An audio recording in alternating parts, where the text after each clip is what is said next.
Once I was working at the dacha, the day was amazingly sunny, the birds were singing, I had a cold bottle of mineral water on hand, in a word, nothing foretold trouble. But the music wasn't playing for long. I had just relaxed a little when the phone rang. It was my father. He asked me to clean the metal profile of the lathe from the rust, which was, well, just unimaginable amount. I did not even try to talk him out of it, just took the grinder and started cleaning.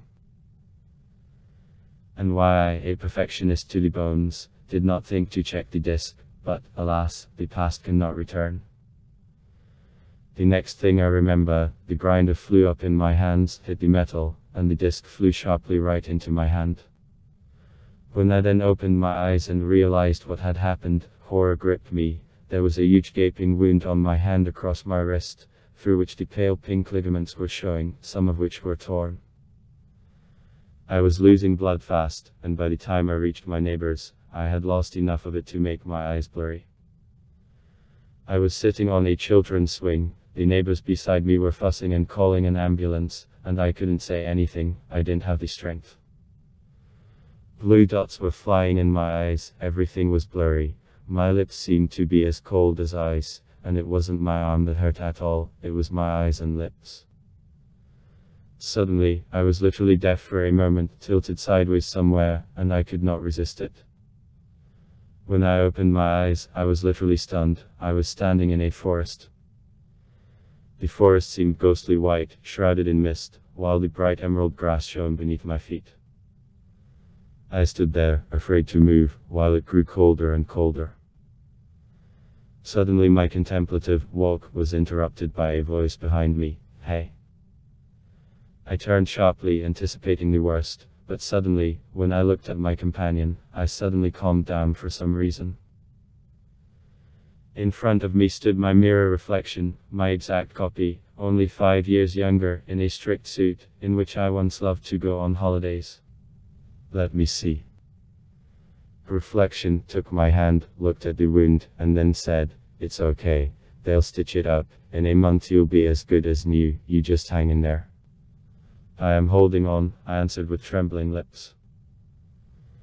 "That's not what I mean, hold on tight, get ready." Suddenly the forest began to turn black before my eyes, ice enveloped my feet instead of grass, the noise in my ears became unbearable. Gradually my hearing began to return, and I tried to open my eyes, which I did not immediately succeed. "Young man, are you okay?" The doctor was sitting in front of me and, as it turned out, we were in an ambulance. I had no strength to answer him, but in the meantime the voice in my head kept repeating, more and more insistently, "Hold on." The doctors were talking about something, asking me something, but I wasn't listening.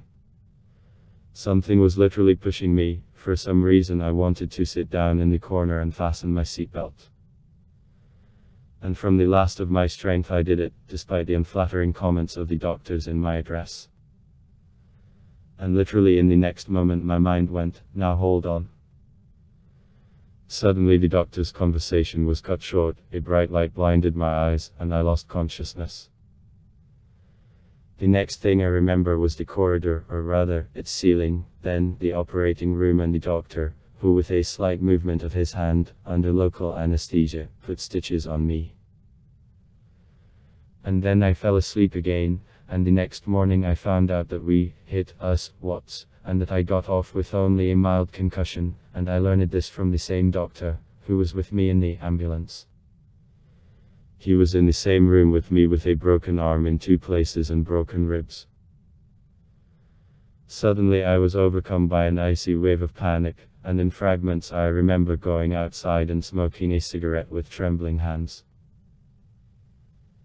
It was pouring with rain, I was soaking wet, but I was smoking, and I could hear in my head, more and more softly, "Hang in there."